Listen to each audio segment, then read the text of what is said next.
Hola chicos, ¿cómo están? Espero que se encuentren muy bien. Es para mí un gusto una semana más estar aquí dando el cuarto repaso de embriología y esta semana vamos a abordar lo que es la segunda semana del desarrollo humano y lo vamos a abordar de una manera rápida, pero siempre explicativa y tratando de abordar los detalles más pequeños que a veces suelen ser muy que pasan desapercibidos, por ejemplo, lo que es la etimología de las palabras, que siempre recalco es muy importante hacer énfasis en eso, ya que esto nos va a ayudar a orientarnos, a entender de mejor manera a qué nos referimos. Entonces, esta semana les voy a dejar un link en la descripción que estuve indagando en internet sobre un glosario de términos de embriología. Entonces, espero que les sea de mucha ayuda. Y como les dije, vamos a abordar la segunda semana del desarrollo humano y lo vamos a abordar de una manera breve, como ya les había dicho. Entonces, sin más, pues vamos a comenzar. Ya, entonces, comencemos hablando de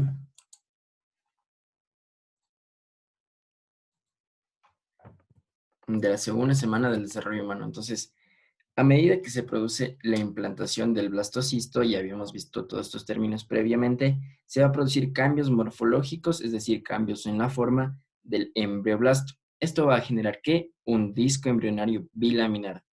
El prefijo bi es doble, entonces nos hacemos una idea de que van a ser dos láminas en este caso, que van a ser el epiblasto y el hipoblasto. Entonces, el disco embrionario bilaminar va a estar constituido por el hipoblasto y por el epiblasto. Además, a partir de este disco embrionario bilaminar se van a originar tres capas germinales que van a formar los tejidos y los órganos del embrión a futuro. Entonces, las estructuras embrionarias que se van a formar durante la segunda semana van a ser, ojo, la cavidad amniótica, el amnios, la vesícula umbilical, o denominado también saco vitelino, el tallo de conexión y el saco curiónico. Pero, Ronnie, ¿qué es todo esto? No se preocupen que lo vamos a abordar posteriormente a detalle. Entonces, hablando de la finalización de la implantación del blastocisto. La implantación del blastocisto se completa durante la segunda semana y se produce durante un periodo de tiempo específico que corresponde a los o 10 días, entre 6 y 10 días posteriores a la ovulación y a la fecundación. Entonces, como ya habíamos mencionado antes, el aumento, el desarrollo y la maduración del trofoblasto nos va a ayudar a que éste se distinga en dos partes o en dos capas, lo que va a ser el sincitio trofoblasto, claramente aquí está señalado, y el citotrofoblasto. Entonces, el citotrofoblasto va a ser nuestra capa interna y el sincitio nuestra capa externa. El de más importancia en este momento y del que vamos a hablar va a ser el sincitio trofoblasto, porque como ya les había dicho, es erosivo, es invasivo y va a ayudar a infiltrar. ¿Qué quiere decir esto? Que va a ayudar que el blastocisto entre en el tejido endometrial. Entonces, el sincitio trofoblasto erosivo va a infiltrar el tejido endometrial, provocando que pues el blastocisto quede incluido en el tejido del endometrio. Entonces, las células del sincitio trofoblasto van a desplazar las células endometriales, es decir, nuestro sincitio trofoblasto va a ayudar que estas células de la luz del tejido endometrial de la cavidad uterina se desplacen, se vayan hacia un lado para que pues el blastocisto pueda entrar sin mayor problema, quedar incluido. Entonces, ¿qué es lo que pasa? Que las células endometriales van a sufrir apoptosis o muerte celular programada, que es un mecanismo de nuestro cuerpo que nos ayuda a regular el crecimiento y el desarrollo de tejidos o células en ciertas partes donde existe este mecanismo. Entonces, esto va a ayudar a lo que es el proceso de infiltración. Infiltración es que nuestro blastocisto quede implantado, quede incluido en el tejido endometrial. Entonces, existen mecanismos moleculares que van a regular la implantación. ¿Cuáles van a ser esto? Las microvellosidades de las células endometriales, que microvellosidades son pequeños vellitos, imagínense, pero que tienen las células. Bueno, es una célula, entonces va a tener microvellosidades específicamente de las células endometriales, van a ayudar a la adhesión, a la dispersión, a la infiltración. Entonces, además de esto, existen moléculas como las moléculas de adhesión celular denominadas integrinas, las citocinas, las prostaglandinas y diversas hormonas también y aquí hay una muy importante de la que voy a hablar, que es la gonadotropina coriónica humana. Y además la progesterona, que pues seguimos hablando de estas dos hormonas, de estas dos gonadotropinas que son muy, muy importantes. Al menos en el embarazo, porque hablando de los estrógenos, van a ayudar al crecimiento del útero y la producción de la leche materna. Y la progesterona nos va a ayudar a mantener un embarazo saludable. Entonces, continuando con la, con la finalización de la implantación del blastocisto, vamos a decir que, em, ya me pasé, pero, no sé qué pasó, se perdió una diapositiva. Bueno, aquí está. Entonces, Eh, es importante también recalcar que las células endometriales van a facilitar la modulación de la profundidad. ¿Qué quiere decir esto? Que las células endometriales, aparte de ayudar a la infiltración, nos va a ayudar a regular la distancia en la que se va a infiltrar nuestro blastocisto. Las células del tejido conjuntivo que van a rodear el sitio de implantación van a acumular glucógeno y lípidos que van a formar células de aspecto poliédrico. Poliédrico que quiere decir que tiene numerosos lados. Entonces, estas células se van a convertir en las células deciduales. ¿Cuál es la importancia de las células deciduales? Pues no es nada más que estas, al degenerar, van a ayudar a que el sincitio trofoblasto las fagocite, es decir, se las coma, las absorba. ¿Para qué? Para que sirvan de nutrición embrionaria.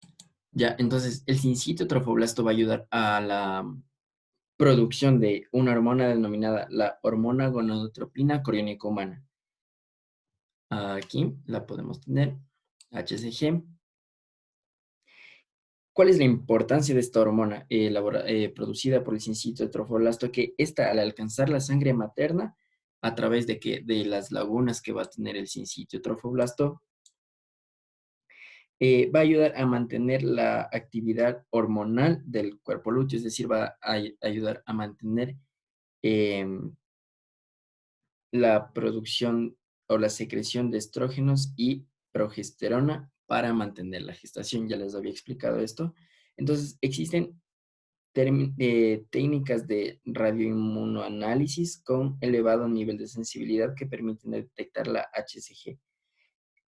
Hablando más sencillamente de esto, vamos a decir que esta hormona nos va a ayudar a detectar el embarazo, nos va a ayudar en las pruebas del embarazo al final de la segunda semana, es decir, un examen de embarazo en sangre ya a partir de la segunda semana donde se sospecha que hay embarazo, ya nos puede ayudar a determinar si es que hay un embarazo. Entonces, esto se va a dar ya al finalizar la segunda semana. Y pues el sincito trofoblasto va a producir la cantidad suficiente de hormona gonadotropina coriónica humana. ¿Para qué? Para ofrecer un resultado positivo en la prueba ya al final de la segunda semana. Entonces, es muy importante también este examen cuando se sospecha que hay un embarazo para poder tomar las debidas precauciones, porque, por ejemplo, el consumo de ácido fólico en el primer trimestre del embarazo es muy, muy importante para el desarrollo eh, del tubo neural del embrión, que pues nos va a garantizar lo que van a hacer o evitar que haya enfermedades congénitas en ciertas partes. Entonces, hablando de los sitios de implantación del blastocisto, esto ya lo habíamos visto. Vamos a recordar un poco de lo que es la anatomía humana, de lo que habíamos visto de la anatomía del útero. Hablando de los sitios de implantación de los blastocistos, vamos a decir que la implantación de los blastocistos ocurre en el endometrio uterino, en el tejido endometrial, como ya habíamos dicho. Entonces, en la parte superior del cuerpo del útero es donde va a implantarse el blastocisto. Entonces, existen zonas donde no es correcto que el blastocisto se implante, sin embargo, suele suceder. ¿Y qué es lo que pasa? Van a denominarse implantaciones extrauterinas.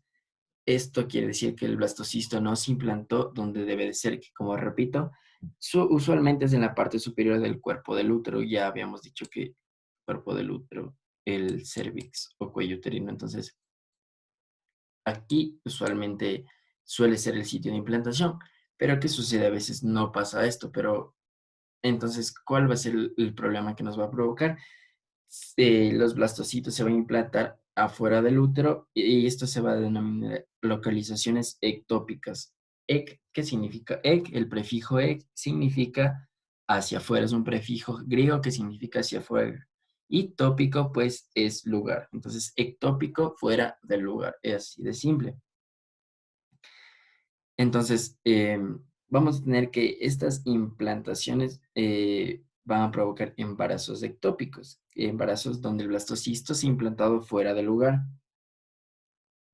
Puede ocurrir y ocurre con mayor frecuencia en la trompa uterina. Entonces, ¿qué es lo que pasa? Si bien recuerdan, hablábamos del sitio de fecundación, pero no hay que confundirse, este es un sitio de implantación. Es decir, nuestro blastocisto ya se formó, ya se produjo la unión del cigoto masculino y femenino. ¿En dónde? En la ampolla uterina. Pero este no es el sitio de implantación, sino es el sitio de fecundación, de unión de los gametos. Entonces, y esto, los embarazos ectópicos suceden con mayor frecuencia en las trompas uterinas, sobre todo en la ampolla del útero y el istmo del útero. Entonces, podemos decir que aquí tenemos un gráfico donde lo normal que sería la implantación en el orificio cervical eh, del útero. Aquí tenemos nuestro blastocisto que recorre las trompas de falopio hacia el útero y mediante sucede esto, simultáneamente va a suceder la segmentación del cigoto. Pero, ¿qué sucede? Por ejemplo, hablando del embarazo tubárico, que es un tipo de embarazo ectópico, va a tener causas que van a estar relacionadas con factores que van a impedir el desplazamiento del cigoto en el proceso de segmentación, como les estaba diciendo. Entonces, ¿esto por qué sucede? Pues por las adherencias de la mucosa de la trompa uterina. Y la trompa uterina tiene mucosa, es parte de una de sus capas, y esto va a impedir que el cigoto avance con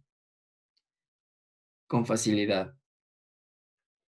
Además, también decimos que pues las trompas uterinas no son un sitio adecuado, no están especializadas para que reciban un blastocisto o un embrión en formación para que éste se pueda desarrollar. Entonces, esto va a provocar que las trompas uterinas se rompan, una rotura de la trompa uterina que va a producir una hemorragia peritoneal, es decir, un sangrado en la cavidad peritoneal, muy peligroso.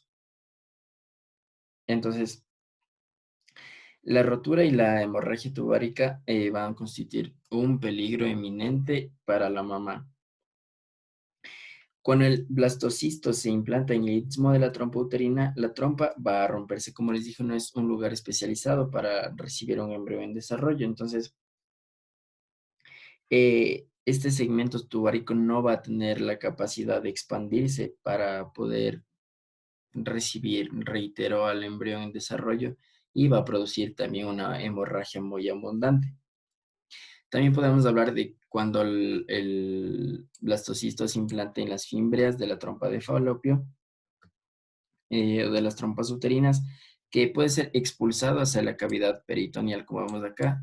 Esto nos está señalando el mesenterio, que no es nada más que una porción del peritoneo, es decir, la capa que recubre las vísceras del abdomen y que tapiza, como podemos ver, a nuestro intestino. Esto va a ser las asas del intestino delgado.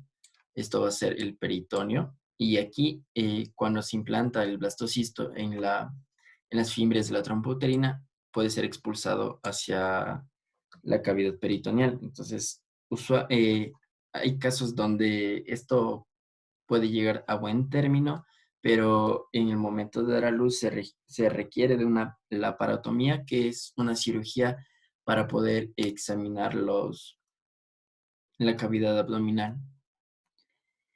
Y pues finalmente hablaríamos también de lo que son los embarazos heterotópicos, que sería hetero, el prefijo hetero es desigual, diferente, y tópico, ya dijimos lugar. Entonces, esto va a hacer que se van a producir en dos lugares inusuales que no son correctos, embarazo intrauterino y extrauterino simultáneamente. Y muchachos, esto ha sido todo por el día de hoy. Espero que les haya servido, se hayan nutrido de conocimiento y espero estar junto a ustedes la próxima semana. Gracias.